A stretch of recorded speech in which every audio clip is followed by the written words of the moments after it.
Caller, Hi. you are on. How are you? Hi. This is Stacy. I'm calling about the Hall of Fame Village. Oh, Stacy, I got you're the TikTok person? Yeah. All Yeah. right. Have you heard of it, the Hall of Fame Village?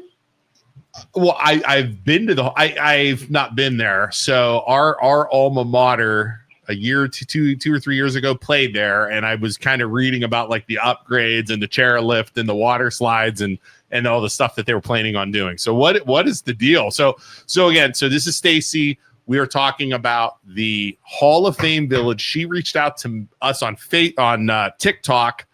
Like it was like putting up the MLO bro bat signal. And I was like, oh my God, I had no idea what was going on. So we need to pay attention more to our messages, but tell us what's up.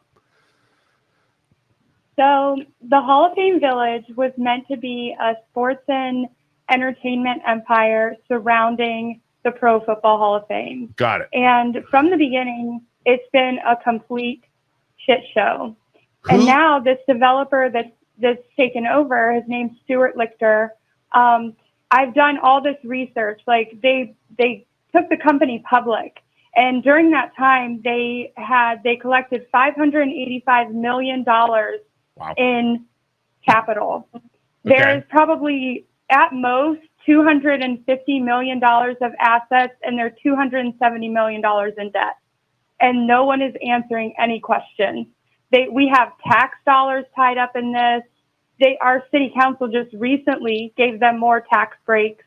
There's even a special tourism development district tax for our downtown, where there's like a 2% tax on top of their like food and hotel stays here in our downtown district and on the campus. I don't know if you've seen the hotel. If you go to my TikTok, you can see the hotel. It's half built. It's just half built, and it's wrapped in tarps, and it's been like that for 2 years. Are they saying, okay, I got a whole bunch of questions. So number one is it's a public company, i.e. it's public on the stock market, correct? Well, they just were delisted from the NASDAQ because they didn't hold their shareholders annual call. So when they started, it was like $10 or $12 a share. Okay. It's down to like 30 cents a share now. Yeah. Wow. So okay. they were going to take the company private. The same developer that's been in charge of it the whole time. Now he's got half the stuff built, and he's going to take it private. He was going to buy it back for 90 cents a share. Well, now he's just extending the merger. It's all a big scam. You think it's a scam to steal tax dollars?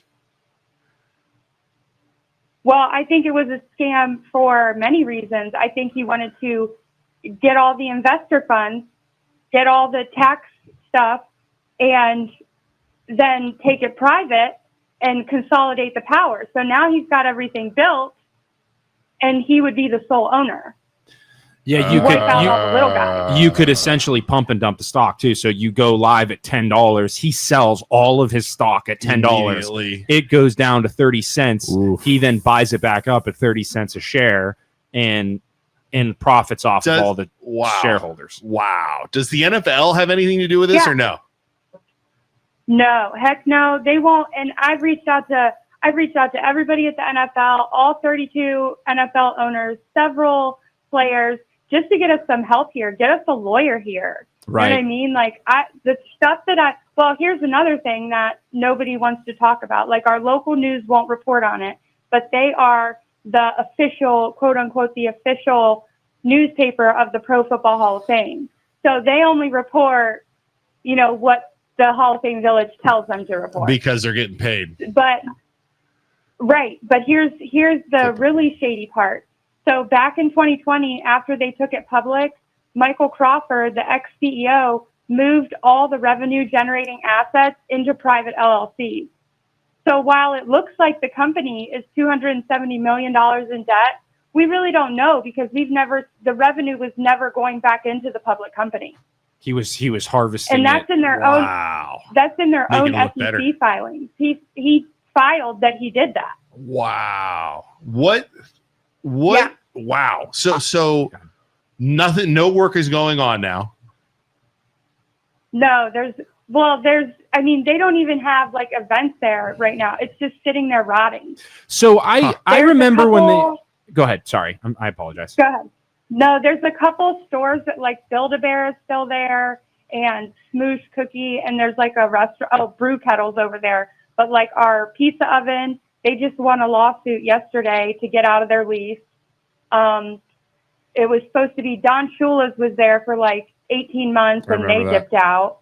They promised all kinds of things like Top Golf, and they said they were going to have like a home for an assisted living for aging football players and all these things, and they delivered on none of it. So I remember a couple years ago, like wasn't there like a still chairlift and stuff? To give credit, like I remember when it was small, and then over the past couple years, it's grown.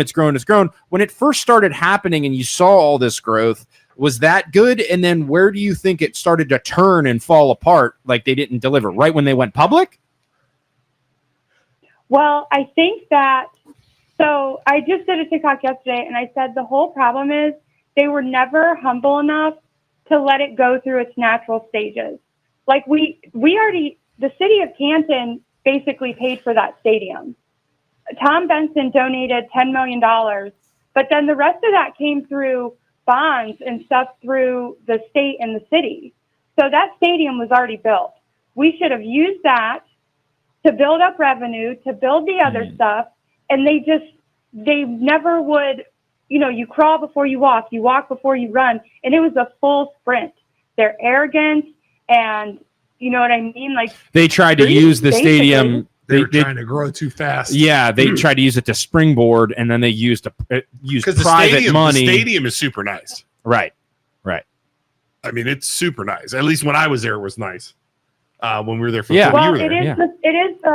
well, it's tied for second of the largest high school stadiums in the country, but we never use it. I mean, even so, Kansas City Schools, our school district, technically owns that stadium. Hall of Fame Village was just leasing it from them, but our Bulldogs hardly ever use it. And we have those youth fields. Those youth fields belong to us too, and those are locked behind gates 24/7. Like our band has to practice in a parking lot. What is your so wait, so the schools or the city own those? The school. So how does the school not have access? How does the school not have access to fields that they own? Well, because Hall of Fame Village still has the leasehold.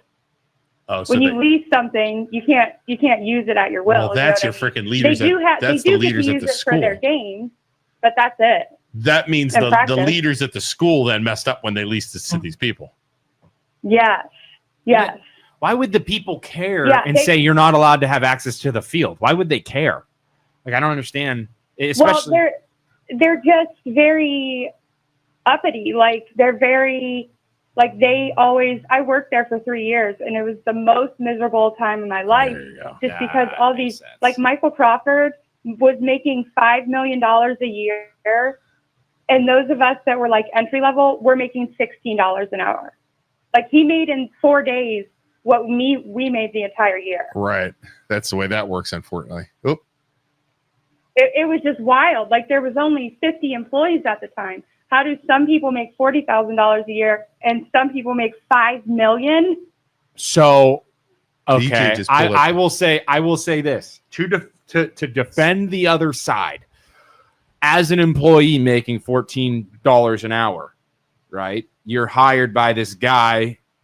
His company implodes, right? All of the risk is on him. So he can pay himself whatever he wants. He took on the risk. He did all. Now you're able to have an opinion on whether you think that's wrong, just like everybody can have an opinion on whether they think it's wrong or not. But if Elon Musk were the one running this and it was efficient and he was making $8 million and he was running it like a well-oiled machine, I'm like, would you be okay with him making $8 million if it was all working out great? You know?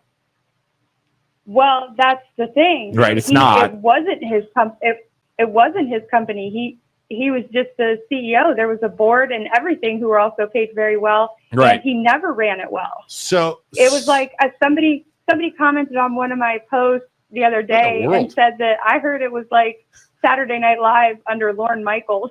Yeah, That's exactly what it was like. BJ's throwing up all kinds of stuff from the back. Hall of Fame Resort receives another extension on merger agreement, $3 million.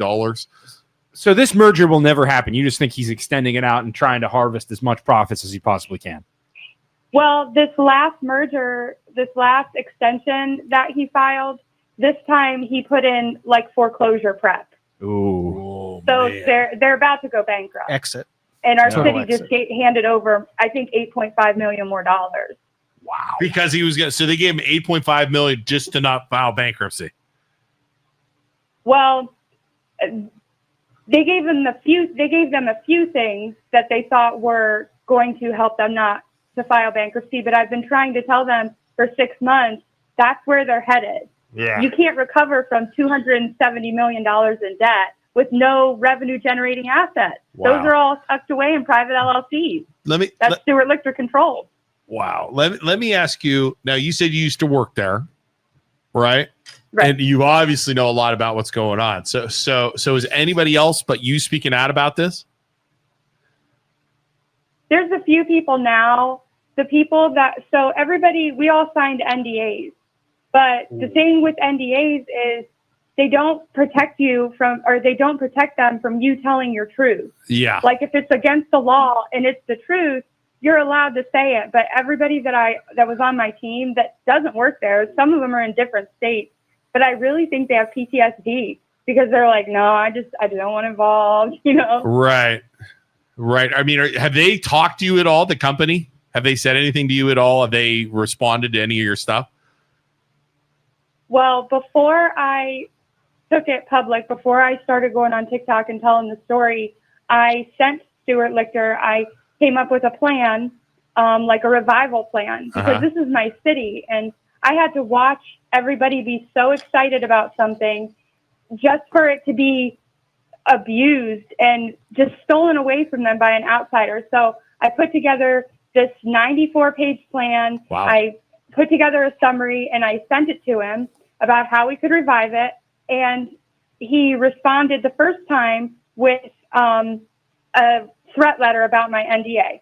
Ooh, so I responded back and I told him some of the problems that were happening. I thought maybe he didn't know. So I clearly put out all the problems that were probably going on at the Hall of Fame Village still even after I left.